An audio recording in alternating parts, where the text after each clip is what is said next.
Happy Friday, everyone. We have a great show for you today. Thank you so much for joining us. My name is Spencer Walsh. On today's show, the Trump administration is considering an executive order banning all migrants from the southern border at the time this migrant caravan is coming right into view. It's going to be a little bit problematic. The latest on the House and Senate, the midterm election, just 11 days away now. Also, can Los Angeles quit Wall Street? The possibility of a public bank in the second biggest city in our country. How exciting is that? We'll take a look at that. Megyn Kelly's new NBC show could be coming to an end. And we're also going to talk about Steve King. Somewhere there. We'll get to him. Yeah, and it's going to be tough, but we will definitely try.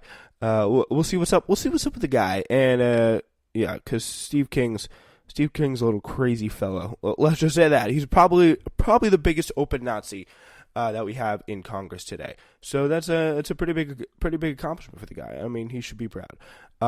Yeah. Anyway, yeah. So first, though, let's start with our big lead story of the day. As we close in on the midterm elections, President Trump is considering executive action to close America's southern border to all migrants, including asylum seekers, the New York Times reports. The potential move is a response to the so-called caravan of Central American migrants and is apparently supposed to gin up excitement for the base, obviously get the base rallied up, say, make the approval ratings with the president, get him even more popular, get his base even more hyped up to vote for him, because the president saved us from these hordes of illegal immigrants just coming in with their children, just trying to possibly escape gang violence and other types of violence in their home country. So,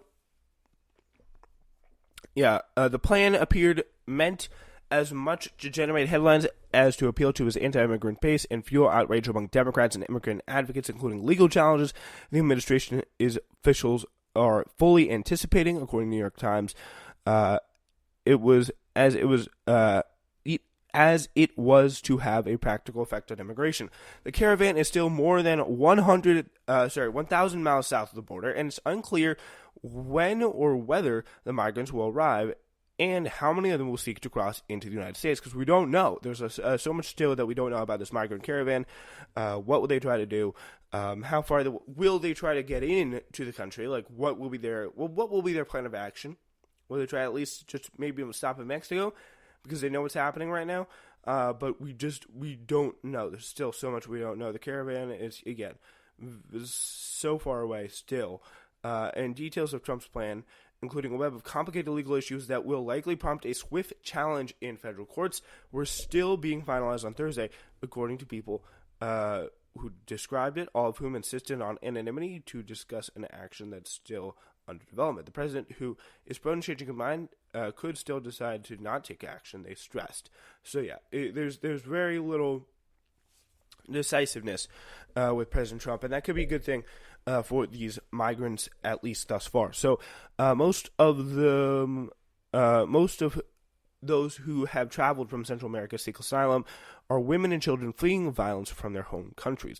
Trump has already sent 1,000 army troops to secure the border as a measure against the migrants.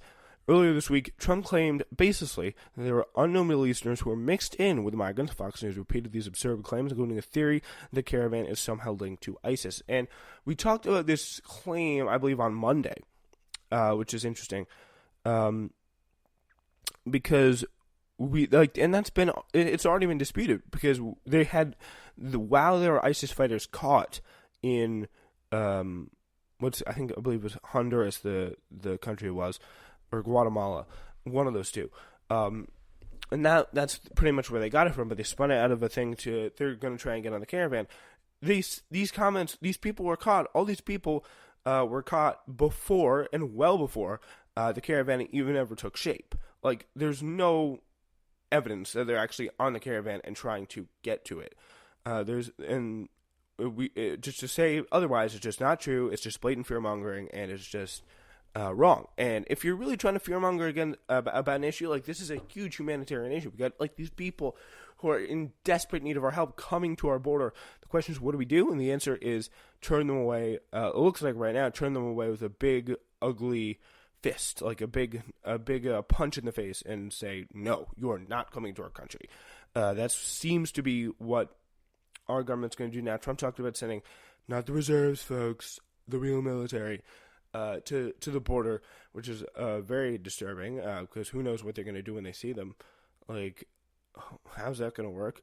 Hopefully they don't bring their guns. Just so that I'd feel a lot more comfortable if they didn't bring their guns. Just to be absolutely sure, I'm just feeling comfortable. Okay. Yeah, this is an assault on our country, and in that caravan, you're really bad people, and we can't let that happen to our country. Sitting around in Houston on Monday, I think the Democrats had something to do with it. Like, again, this continued narrative that this caravan is good for the Democrats just also, again, makes no sense. And I think what the Democrats really need to do is get out there and actually tell the truth about this caravan, because as much as Donald Trump wants to talk about it, the Republicans, this narrative has to be refuted. Like, we have to speak up and tell the truth about this caravan. So again, by the end, nobody wants to talk about it, and things are pretty much all clear. Like, because we all know that, like, we all know the truth about this caravan, and we all know who's really in it, and we all know the problems with it, right? So we all know the problems with the Republican narrative about it. And if we diffuse those problems as, like, people who actually see sense, I think it'll be very important. And, like, that's what we know. They're fear-mongering, they're lying about this caravan, and I think if that message is spread, it'll do really wonders to actually educate people about what's going on. All right, ladies and gentlemen, it's time to talk about my favorite story of the day, my favorite man, my favorite big boy in Congress, the white nationalist, fascist, Iowa Republican, Representative Steve King. Actually, I hate him. I'm kidding, of course. But still, he is in Congress, and he's facing a challenge from Democrat J.D. Scholten in the upcoming midterms. Apparently spent his August touring Auschwitz and listening to Holocaust survivors on the dime of the Holocaust Education Organization from the depths, according to Sludge magazine. I think it's Sludge.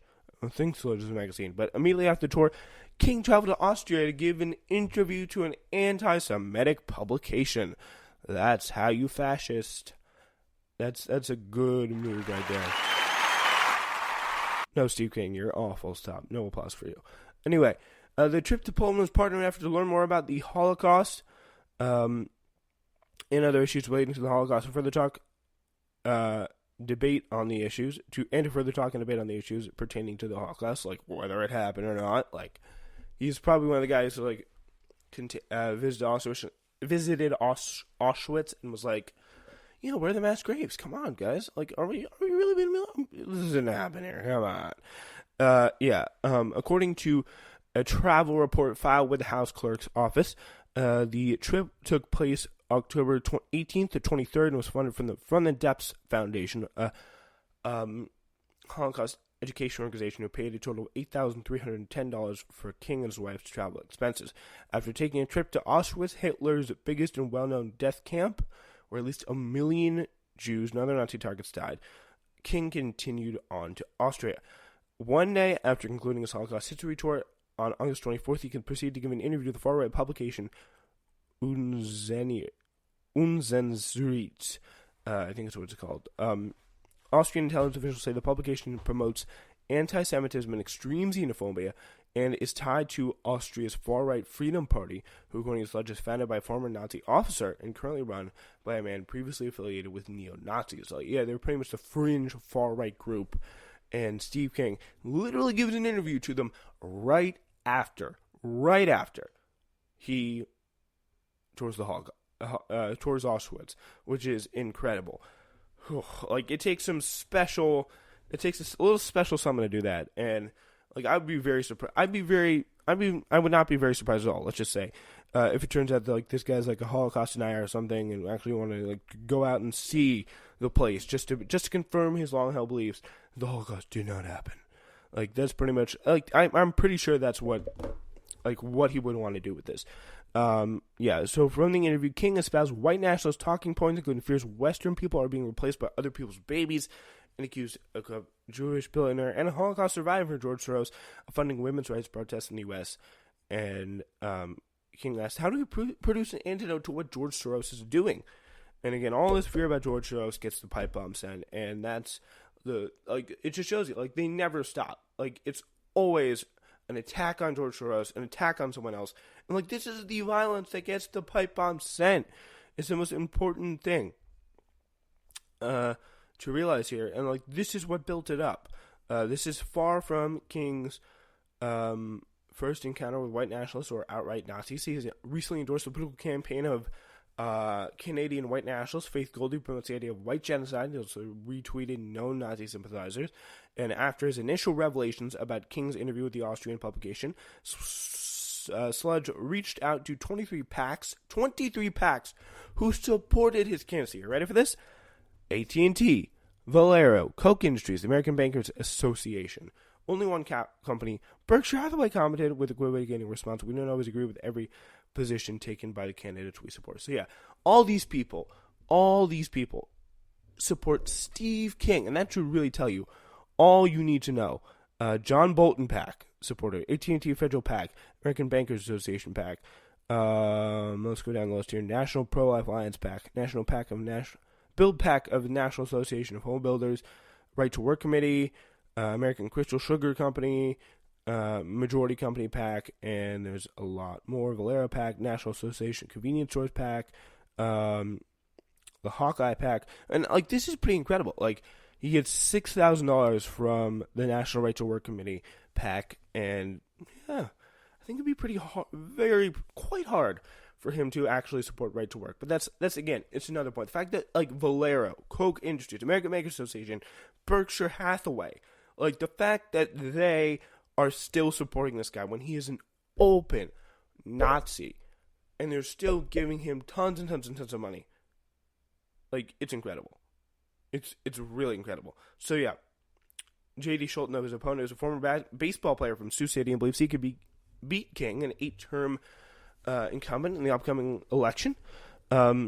His campaign has far outraised King again and again, according to The Nation. With less than 2 weeks to go until Election Day, Scholten's internal polling puts him 6 points below King. So it's going to be a tough run for him, but best of luck to him. All right, what we're going to do now is we're going to kind of transition through to our midterm update of the day. We are, again, 11 days away from the midterms. It's going to be pretty incredible. So we're going to look at that. Let's see. Yeah, he's a pretty good progressive, and we are going to continue with this ad.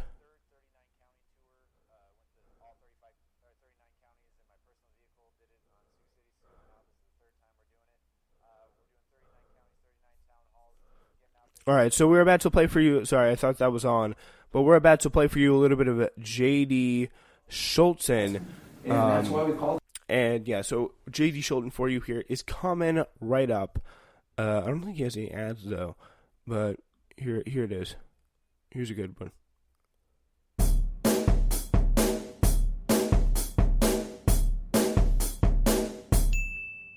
My family raised me on Iowa values, where we look out for each other. All my life, I've been surrounded by people who put others first. My grandfather sold seed and feed to local farmers. My father coached college baseball to generations of young men. And my mother spent her career in public health, helping other mothers and their families. I remember when I moved in with Grandma Fern after her surgery. She still had breakfast on the table at 4:30 in the morning, ahead of my 5 a.m. shifts. I'd gone home thinking that I was going to take care of her, but I couldn't stop her from taking care of me. My name is J.D. Scholten, and I'm running for Congress in Iowa's 4th District. I'm running because I was raised to believe that hard work, integrity, family, and community above self are the values that we should aspire to. All right, so that's a little bit of J.D. Scholten there.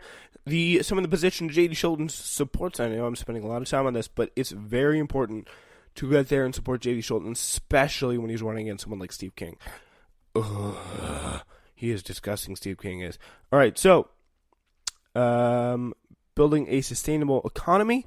He wants to invest in the resources Iowa puts.